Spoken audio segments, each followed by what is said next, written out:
am Roxy Eloise, and in today's video I am going to be sharing all my tips and tricks and secrets on how I stayed organised during the lead up to my book launch. I just came to say, I hope it's not too late, I hope it's not too late. I just came to say, I hope it's not too late, I hope it's not too late.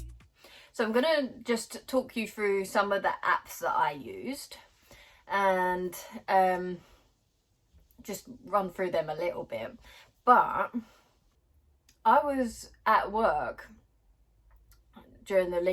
one day during the lead up to my launch, and I was feeling really overwhelmed with the amount of stuff I had to do leading up to my launch, and it was actually giving me sleepless nights where I would wake up in the middle of the night, my mind would be active almost straight away, and it would literally be trying to keep a checklist. Nearly swore. I literally nearly swore because I was that passionate.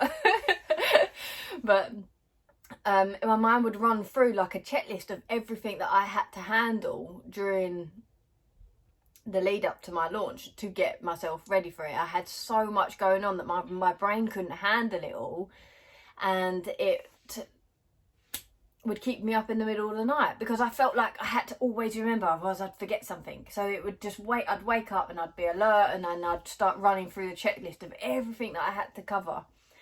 Well, after I realised I was becoming really overwhelmed, I had a look to see what other people used to keep themselves organised, because businesses are massive and small business owners, they've got a lot to remember. So I looked into what they may be using, and I come across an app called Trello. Literally the moment I decided to download Trello, I had the best night's sleep. That very same day I had the best night's sleep, and it was all down to downloading that one app, and I will show you. So Trello is a project management app, and it allows you to keep like a checklist of all your projects and all your things to do, and it allows you to drag them over and place them into different categories. So it starts off with like a blank canvas. Actually no, it doesn't anymore. It already starts with, I'm pretty sure it starts you off when you download the app with things to do, doing and done. They're the three categories that you can place your checklists in, or your items in. And so as you can see, I had my list of things to do, then I had my daily to do, what I was currently doing and what I had done. And once I had, let's see where this video goes. That's it. So you literally, it's just as simple as clicking in the field, and then you type what it is that you need to achieve, something that you have to get done, and you're constantly having to remember that you have to get it done. You can add it in, and then in here there's literally loads of things that you can add to it. You can add photos to it, dates to it when it needs to be done. You can add checklists to it, attachments to it. So you have just one field, and then you can click on it and then expand it, and you can have like links in there. That really helped me out, being able to put links in.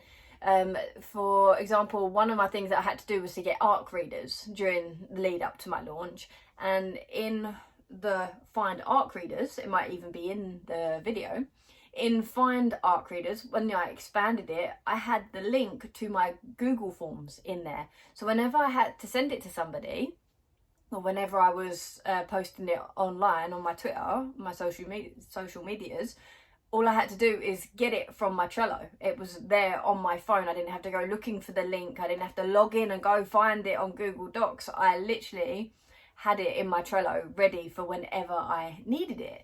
So I think it was great. It really does help you organise and manage your tasks. You can obviously add descriptions to it to remind you of what it is that you need to do. You can pick a start date, you can pick a finish date, and you can even set reminders so you don't miss it.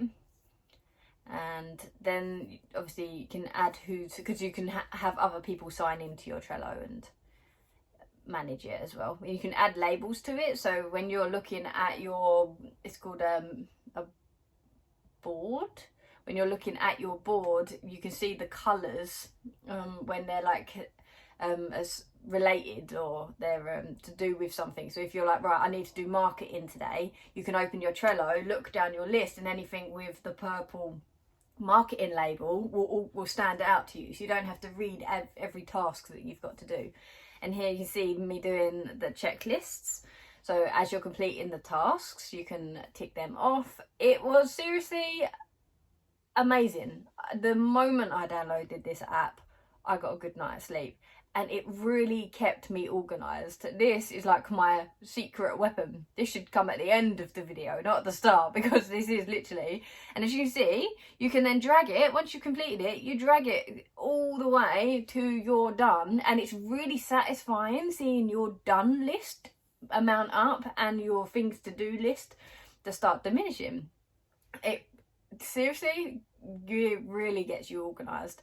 And then my daily to do, when it was like social media posts I had to do daily or something like that, I would put it there. So when I would go into my Trello, I'd instantly look at my daily to do, what I'd have to do every day for a set amount of time. So yeah, that is a free app. I'm pretty sure it opens up on desktop as well, and it was a lifesaver.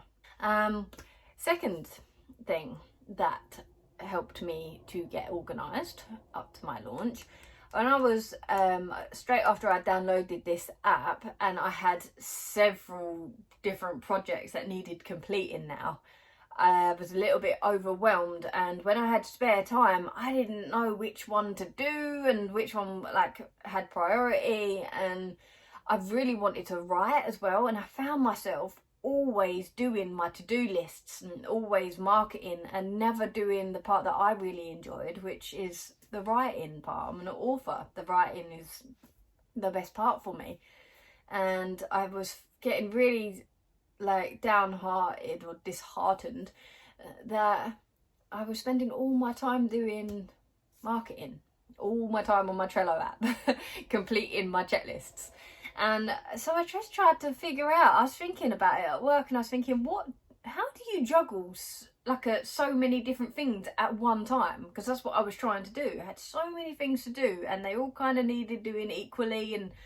And I thought back to when I was in school, and I realised we have several different subjects to do a week, and we fit it all in equally, in equal amounts.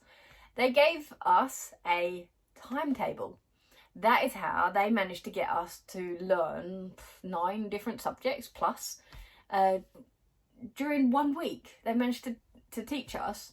So that's basically what I did. I just created a little timetable, but mainly what I did was divide my day. So when I had a day off, I would divide my day in 2 halves. The first half I dedicated to marketing, and the second half I dedicated to writing.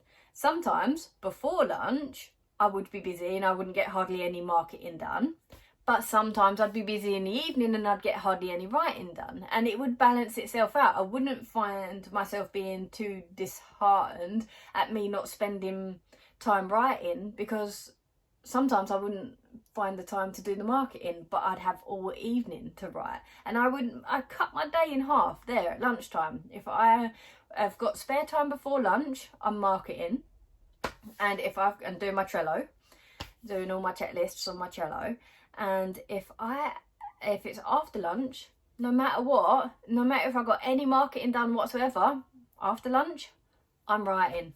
And the moment I decided that is what I was doing, I stopped feeling resentful for doing marketing, and I stopped feeling guilty for writing.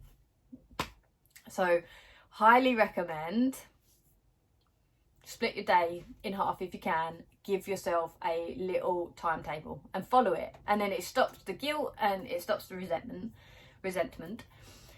And another thing that I did though in the evening, because obviously I think it's easy for people to get caught up in work and to never stop, and they don't spend enough time with their family and their loved ones, as much time as they should, because they're so engrossed in what they're doing. It's so easy just to keep doing it and kind of ignore everyone around you. And it's not very good for relationships to do that. No matter how engrossed you are in something you want to do, I think it's important that you do also dedicate some time to your family. And that is where from 8 o'clock onwards, that was alone time for me and my partner. From 8 o'clock, I would stop writing, I would close my laptop, and we would put our phones away, and then that was our time to do whatever we wanted to do together without any distractions from our phones and stuff. So even if that was to watch a film or watch TV together or play a game together, it didn't matter. From 8 o'clock, devices get switched off and we are having family time or together time. So something that I had to do every day was social media. It's something that takes, I think, a lot of time. And one thing I started to do to save me a little bit of time with Instagram is I use my notes app on my iPhone.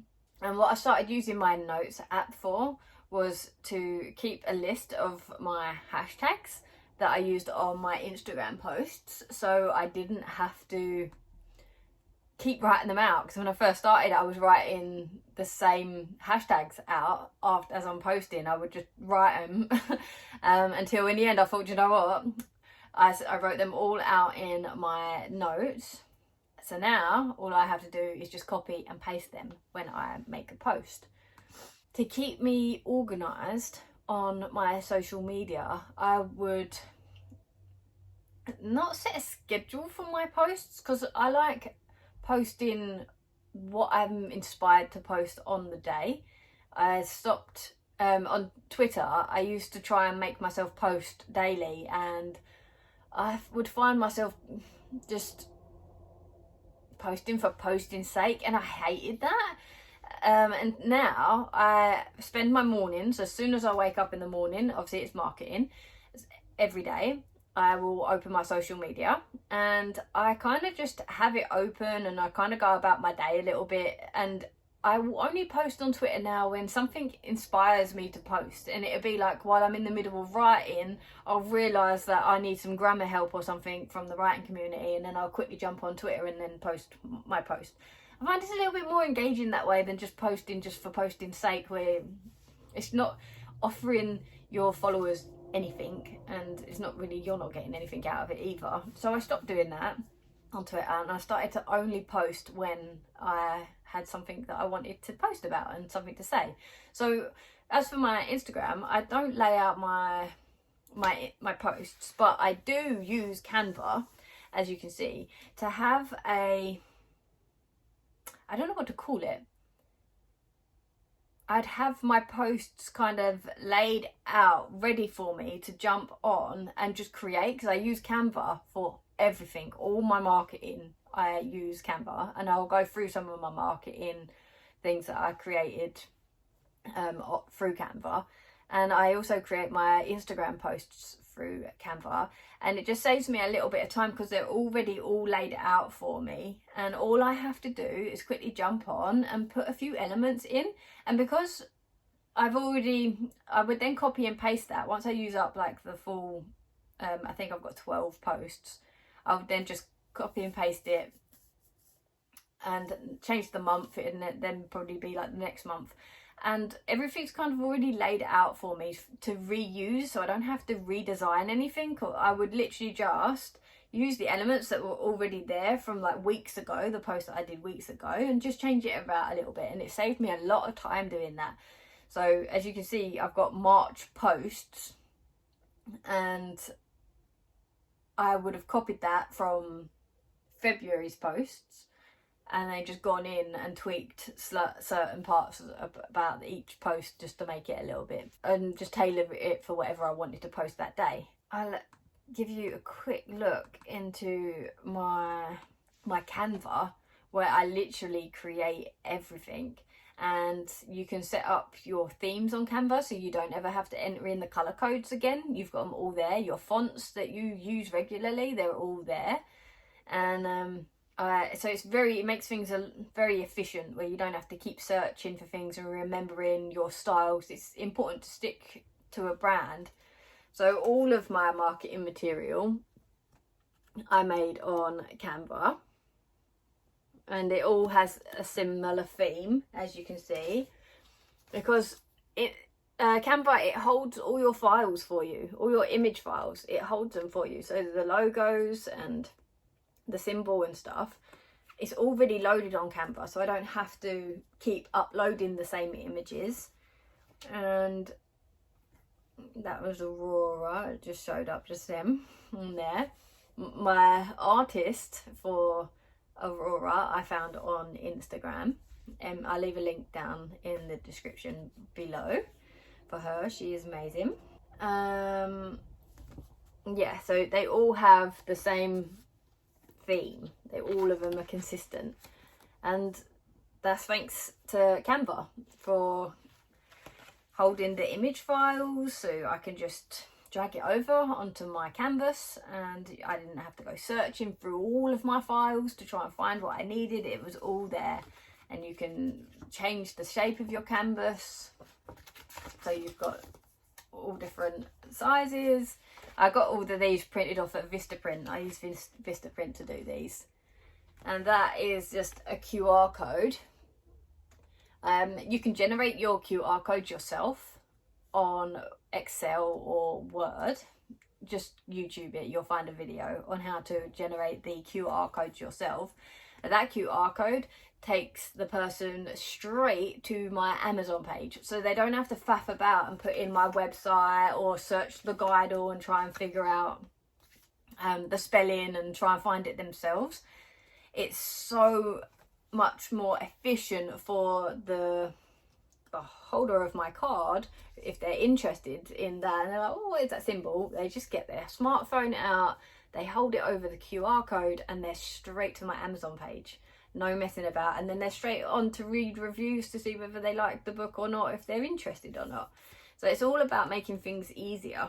Canva made my life easier. Vistaprint made my life easier. It is very easy to use. I literally use it for everything. So I think that is my best advice. That is definitely how I kept myself organised during the lead up. I got really overwhelmed at one point, and all of these things, Canva, the Trello app, the Notes app on my phone, splitting my time up between it, that is what got me through it and saved me time and kept me organised. And I guess for me, I learn as I went, and maybe I would YouTube certain things when I was, because like before I was just overwhelmed in my head and I didn't really know what to do about it. So I'm just doing this video to help anyone else, if you, not even if you've just got a book launch coming up, but if you've got anything coming up and you feel like you're juggling everything in your work or in your home life, I just want to share what it is that helped me, so then it saves you a lot of time and a lot of effort, and yeah, just makes your life a little bit easier. So I think that's all I have to share with you. I hope you enjoyed this video. If you did, give it a like for me and subscribe if you haven't subscribed already. Very close to getting my custom URL for my YouTube. Thank you for watching my video, and I'll see you in the next one. I just came to say, I hope it's not too late.